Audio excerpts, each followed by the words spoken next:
Halo teman-teman, selamat datang di kanal saya. Kali ini kita akan melanjutkan tentang C, dan saat ini kita akan membahas tentang preprocessor directive.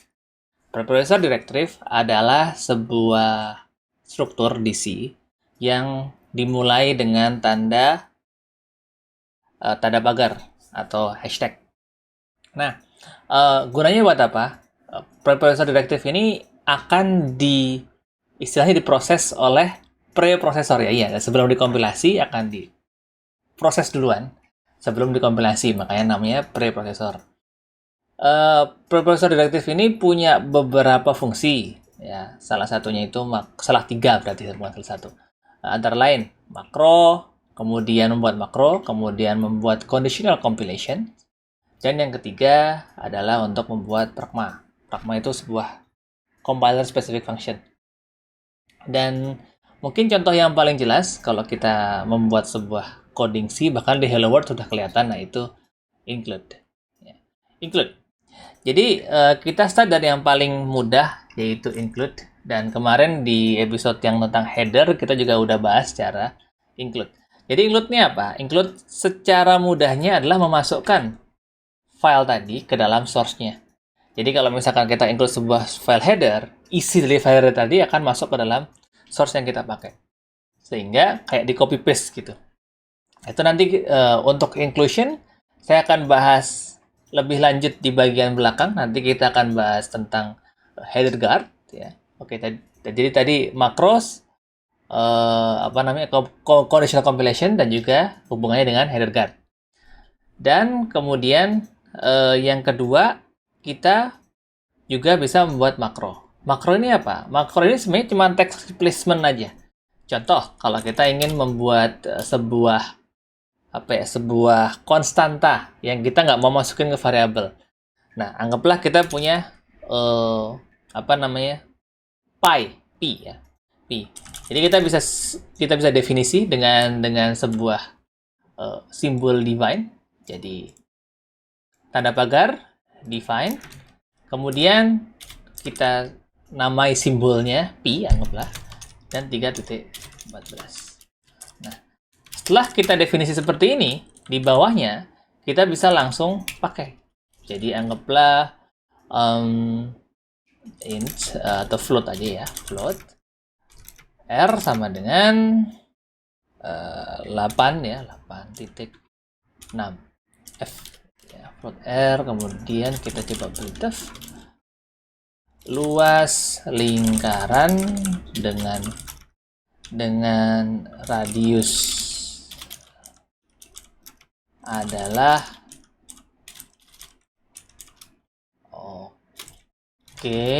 kita simpen dulu float area sama dengan pi kali r kali r misalnya. Nah, nanti pi ini ya akan di replace dengan simbol pi ini akan di replace dengan 3.14. Jadi kita bisa langsung koma ra gitu ya. Lalu return 0. Alright, coba compile di sebelah. Oke, mnt agms pada proc cd build linux ninja, dan kita clear dulu konsol. Nah, 8,60 adalah 232,23. Nah, kita juga bisa print juga pi-nya berapa ya. Jadi itu kan tadi hasil penghitungannya. Kalau misalkan kita mau print pi-nya berapa, printf dengan pi T2F gitu ya. Pi. Coba ninja. Lalu kita jalankan. Ya, dengan pi 3.14. Jadi ini akan di replace. Jadi apa beda dengan variabel? Kalau variabel itu ini akan disimpan di sebuah area di memori. Sementara kalau ini cuma di replace saja teksnya. Gitu. Jadi itu contoh membuat mereplace sebuah simbol. Nah, ini juga bisa dipakai untuk membuat layaknya fungsi ya, tapi tidak usah dikasih type. Nah, ini yang membuat C bisa kayak punya generics gitu, karena kita nggak perlu bikin fungsi untuk masing-masing tipe gitu. Anggaplah kita mau bikin fungsi min ya, kita bisa define min a, b. Nah, mirip dengan apa? Dengan fungsi, hanya tidak ada tipenya, tidak ada returnnya gitu ya. Dan kita langsung bisa return A lebih kecil daripada B. Ya. Kalau lebih kecil berarti A, kalau tidak berarti B. Bisa seperti ini. Kemudian biasanya kalau di dalam sebuah makro seperti ini, kita mengurung semua parameter yang ada dalam makronya. Ya. Nah, contohnya seperti ini. Nah, ini bedanya apa dengan fungsi? Kalau fungsi misalkan kita mau membandingkan integer, artinya harus pakai integer, A-nya harus bikin int, min integer gitu ya. Kemudian kalau misalkan itu float, harus bilangnya float. Nah, dengan seperti ini, kita bisa membuat kayak gini nih. Ya, kita hapus saja. Hapus saja ini. Terus anggaplah kita punya dua bilangan, float A 3.78f, float B sama dengan 6.7736f gitu ya. Jadi ini cara membuat floating points, floating point literal. Kalau nggak pakai f, dia jadinya double. Printf min dari A dan B adalah f, kita panggil min a, b. Itu kalau float. Kalau misalnya kemudian kita punya 4 Y20, kemudian kita mau pakai apa namanya untuk ngejalanin ini buat integer, juga bisa. Min dari X dan Y adalah D gitu ya. Min X, Y. Nah, coba compile. Nah, lihat ya. Jadi kalau fungsi ini harus ada tipenya kalau fungsi. Jadi anggaplah ini fungsi kan harus seperti ini kalau in, min, in gitu ya. Kalau float juga harus ada float, min, float A, float B gitu. Nah, kalau dengan makro nggak perlu ada. Yang penting kita masukkan aja formnya dalam sini. Nanti akan teks ini akan nge-replace apa yang udah kita tulis di sini. Gitu.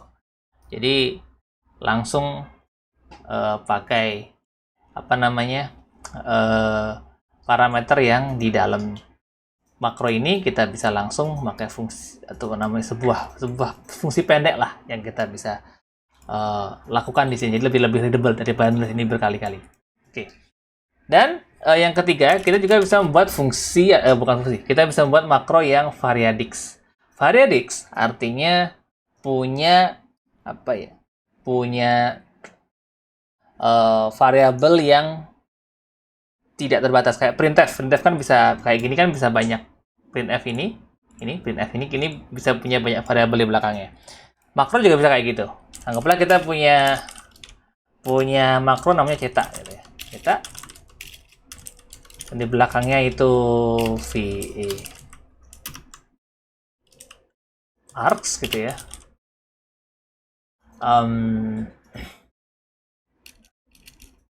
Sebentar. Cetak, bukan gini. Gini. Kita bisa sama ini dengan kita menggunakan printf.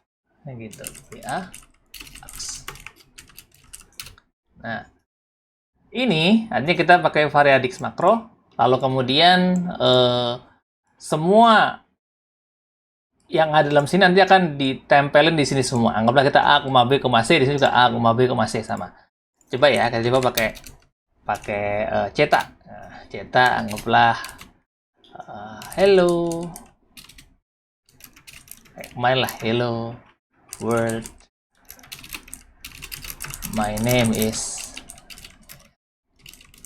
Sally, NH years old. So Inggris lah ya.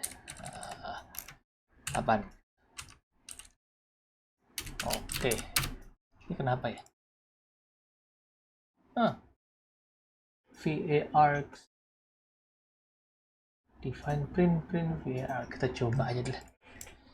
Nggak bisa. Ya. Nggak bisa. Error VAR. Oke. Sebentar. Oke, lanjut tadi ternyata ada kesalahan. Ya, ini bukan VARX, ini pakai underscore 2 kali. VARX. Iya, seperti ini. Kita coba clear Ninja dan kita jalankan. Hasilnya sama. Jadi si Ceta ini akan diganti dengan printf. Printf ini akan cuman di replace saja dengan printf dan semua argumen yang ada di dalam sini akan dimasukkan ke dalam. Oke. Jadi itu tentang replacement, kemudian kita masang parameter, dan yang terakhir kita menggunakan parameter variadix. Oke, kita hapus dulu. Kita lanjutkan ke yang selanjutnya, yaitu menggunakan preprocessor definition ini untuk melakukan conditional compilation. Nah, conditional compilation ini misalnya kita cuman mau ngeprint sesuatu itu kalau dia itu didefinisikan sebagai debug, gitu ya. Jadi seperti misalnya kalau kita definisi sebagai debug, kita coba di set make list dulu. Add definitions. Kita coba cari add definition di sini gimana, di CMake add definitions gimana caranya. Oke, kita lihat add definitions bla bla. Oke, dengan menggunakan dash d. Oke, jadi atau superseded. Oke, kita bantu add compile definitions. Compile the definition added bla bla bla. As well as the var or value function. Oke, kita coba ya, add compile definitions. Add compile definitions. Add di bawahnya aja. Add compile definitions. Anggaplah tadi debug. Oke, jadi ketika di-compile nanti akan didefinisikan chart. Kan tadi kan didefinisikan define gini di dalam source code, tapi juga bisa didefinisikan ketika kompilasi. Kalau dengan CMake kita bisa tambahkan add compile options, add compile definitions, debug gitu misalnya. Oke. Jadi dengan begitu ketika didefinisiin yaitu debug, kalau enggak. Nah, ada sebuah preprocessor namanya if. Namanya if itu hanya akan mengkompilasi apa yang ada dalamnya. Ya. Jadi misalnya kalau kita definisiin debug itu satu, gitu ya. Jadi if debug itu kita define print debug printf ini ya, print debug kayak tadi itu varx ya. Else define print debug, hasilnya bukan apa-apa. Ini kelihatan, tidak determinasi. Oke, bagian yang ini hanya akan dikompilasi ketika dia debug ini definisikan dan hasilnya satu. Ya, karena if debug. Gitu. Sementara kalau tidak, dia akan memakai yang di bawahnya Dan di sini tidak definisiin apa-apaannya, nothing will happen. Oke. Jadi bedanya dengan di runtime, kalau ketika di runtime ini akan dievaluasi ketika jalan programnya. Tapi kalau dengan preprocessor definition, ini akan dievaluasi ketika dikompilasi. Jadi benar-benar kode yang di bawah ini kalau emang tidak kita panggil ya nggak akan terkompilasi, nggak akan masuk kodenya. Nggak ada kodenya sama sekali. Jadi kita bisa langsung pakai print debug, gitu ya. Di debug, this is debug message gitu ya. Nah, kalau sekarang karena ke definisi keluar debug message-nya, hanya kalau misalnya kita hilangkan definisinya, anggaplah debugnya 0 gitu.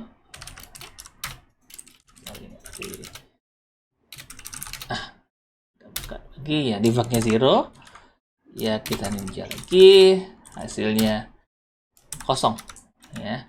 Atau anggaplah ini dihilangin aja tanpa compile definition. Jadi debugnya nggak ada definisinya, itu juga bisa nggak ada isinya ya, sama. Jadi itu untuk if dan if debug ini nanti B1 bisa 0. Kalau dia 1 bagian sininya akan di-compile, kalau dia 0 bagian bawahnya yang akan di-compile. Nah, itu buat if.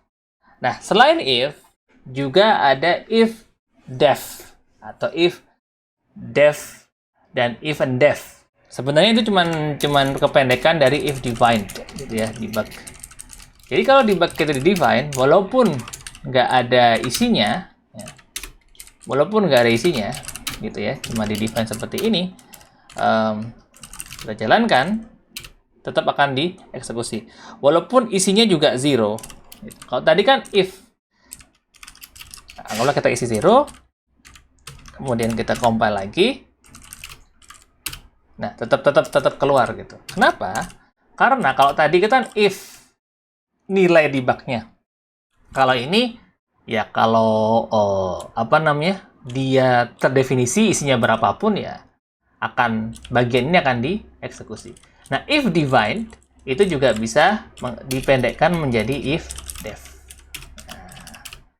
Ini juga bisa. Jadi kalau kita ninja, atau di compile, keluar debug message. Kalau misalnya kita hilangkan definisinya, ya, ninja mengeluarkan error, oke. Akan bagian yang tidak melakukan apa-apa akan dikompilasi. Jadi itu gunanya untuk conditional compilation. Oke. Selanjutnya kita akan bahas tentang predefined macros. Apa itu predefined macros? Predefined macros adalah makro yang nggak kita definisiin secara eksplisit di sini, tapi sama compiler udah terdefinisi. Anggaplah misalnya kalau di Clang itu ada ada definisi, misalkan di Linux itu ada dash underscore Linux underscore gitu ya. Jadi kalau misalkan if define tadi kan udah ya, if define Linux gitu, Linux print begini aja, di dalam main aja biar mudah. If define Linux, maka bagian sini akan dikompil nih, printf OS is Linux gitu ya. Kemudian else elif. Nah, ini kalau ada else if, pakainya itu elif define apa lagi? Win32. Nah, Win32 itu printf OS is Windows gitu misalnya. New line. Oke. Else elif define, anggaplah apa ya, Darwin Apple, or define Darwin ya. inf os is macOS. Kalau else, kalau enggak kita kasih error aja. Error unsupported OS. Jadi bagian ini cuma akan dikompil ketika di Linux, bagian ini cuma akan dikompil di Windows, bagian ini cuma akan dikompil ketika di macOS. Nanti kita buktiin aja. Oke. Jadi kalau kita ninja, oke, kita jalankan. Oke. Jadi sebenarnya sama aja kalau pakai if biasa, tapi bedanya apa? Bedanya di sini kode yang di sini, kode yang buat Mac, kode yang buat Windows itu nggak ada dalam executable-nya. Misalkan kita punya kode yang Linux ini buat Linux doang, ini untuk Windows doang, ini buat Apple doang, kita bisa bikin 3 kode ini bersama-sama dalam satu source, dan nanti compiler akan menentukan mana yang mau di-compile. Biasanya dipakai buat bikin engine atau bikin sebuah framework yang bisa di-compile di Linux, Windows, dan di bagian ini cuma spesifik, ya, punya behavior spesifik di Linux, Windows maupun di Mac. Seperti itu. Oke, apalagi? If dev udah, terus conditional compilation udah, predefined macros udah. Oke. Jadi kalau kemarin kan sempat kita juga bikin sebuah header ya, sebuah header. Anggaplah kita bikin sebuah header buat matematika atau buat calculation.h. Dan ini nggak di sini harusnya. Calc.h. Nah, kan suka ada kayak gini. Calc.h. Sorry, ini if def calc h define calc h and div calc. Oke, kalkulasinya kita coba ini di komen, nggak ada gunanya. Nah, ini gunanya buat apa? Header guard seperti ini. Header guardnya supaya file ini, file.calc ini bisa di-include berkali-kali tanpa kita khawatir itu akan terdefinisi 2 kali. Maksudnya apa? Maksudnya seperti ini. Misalnya kita punya sebuah fungsi static int sum in A in B gitu ya. Di sini kita definisiin juga return A plus B. Nah, anggap kita akan pakai itu buat melakukan operasi penambahan. Ya. Kita buang itu, kemudian headernya kita inklusi di sini. calc.h. Kemudian kita printf. Hasil penambahannya adalah gitu ya. Jadi kita panggil sum tadi 20 30 gitu misalnya lah. Oke. Anggaplah kita sengaja nggak sengaja di-include beberapa kali seperti ini. Nah, kalau dengan header guard tetap bisa di-compile dan akan jalan 50 ya, 20 tambah 30. Tapi coba kita hilangkan header guard-nya. Header guard-nya kita hilangkan. Nah, gini aja kan sama aja gitu, bisa di-inklusi ya. Nggak akan bisa di-compile. Nah, nggak akan bisa di-compile. Kenapa? Karena redefinition ini di copy paste ke dalam ini berapa kali? Ke dalam file MNC beberapa kali gitu kan, tuh 2 3 4 5 6. Nah, kalau dengan header guard walaupun di inklusi berkali-kali, sengaja atau nggak sengaja, bagian yang ini akan tanya, oke, bagian ketika di inklusi pertama kali ini kan masuk if and kalau nggak define maka di define calc. Kemudian di bawahnya if not define, tapi di atasnya kan udah terdefinisi, jadi bagian ini tidak dikompilasi lagi, tidak masukkan lagi. Jadi cuman akan include sekali gitu. Nah, itu gunanya untuk namanya header guard. Makanya kalau lihat header di sistem operasi, header di library, selalu ada if and def sekali nama headernya, kemudian bawahnya define headernya, kemudian ada endif. Selalu seperti itu. Nah, alternatifnya walaupun tidak portable dan hanya berlaku di kompiler tertentu, yaitu menggunakan pragma. Nah, pragma once. Pragma once ini gunanya adalah untuk menandai suatu header itu buat diinklusi sekali saja. Namanya pragma once. Problemnya, pragma once ini cuma disupport memang major compiler support seperti Microsoft Visual Studio, kemudian Clang dan juga GCC. Hanya biasanya dua-duanya dipakai ini dan ini. Karena anggaplah kita buang aja ya. Kita buang tadi kan, kalau tadi dibuang kan diinklusi beberapa kali ya. Tapi kalau dengan pragma once enggak. Gitu. Kalau kita hilangkan pragma once, akan diinklusi beberapa kali. Nah, jadi kalau teman-teman lihat ada header gap, kemudian ada pragma once, gunanya adalah hanya untuk melindungi si header itu supaya diinklusi sekali saja. Jadi itu tentang pragma. Nah, selain pragma, ada juga compiler atau compiler yang udah didefinisi tadi.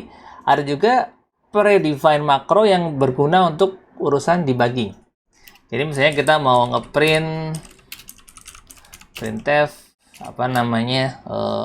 nama source-nya, nama ini ada di file string baris d gitu ya. Nah, itu bisa menggunakan file dan menggunakan line. File dan line ini akan diisi sama compiler dengan file dan line di sini, di mana kode ini berada. Jadi anggaplah kita coba jalanin ya. Bagian atasnya kita buang aja. Biar jelas. Ini ada di file main.c. Kemudian line nomor 6. Nah, kita coba nih. Kita clear dulu. Ya, dia jalankan. Ya, ini ada di file bla bla bla main.c. Wah, ini file fullnya ya, baris nomor 6. Jadi akan diisi sama compiler dengan file dan line. Biasanya dipakai untuk melakukan debugging. Kalau kita mau ngeprint, kita print juga nama filenya, kita juga print line-nya nomor berapa. Oke. Jadi mungkin itu aja. Oh ya, ada beberapa hal lagi, ada 2 hal lagi, yaitu stringify sama token pasting. Nah, stringify itu apa? Stringify itu gunanya untuk memasukkan sebuah simbol yang kita masukkan ke parameter. Bisa di parameter, bisa di luar parameter, dan jadiin string. Jadi anggaplah kita mau bikin sebuah fungsi define gitu ya, define print size gitu, print size, kemudian t-nya itu tipe gitu ya, tipe. Nah, tipenya ini anggaplah char. Nah, tapi untuk di print kita nggak bisa pakai char, dan kita cuma mau tahu ininya, size char itu berapa tipenya. Jadi kita jadiin seperti ini, printf ya, ukuran dari adalah seperti ini misalnya. Nah, problemnya ini kan harus dijadiin string yang dimasukin sini. Nah, untuk menjadikan string pakainya /s seperti ini, kemudian dengan menggunakan size of, ya coba ya, moga-moga berhasil. Print size float gitu ya. Expected expression.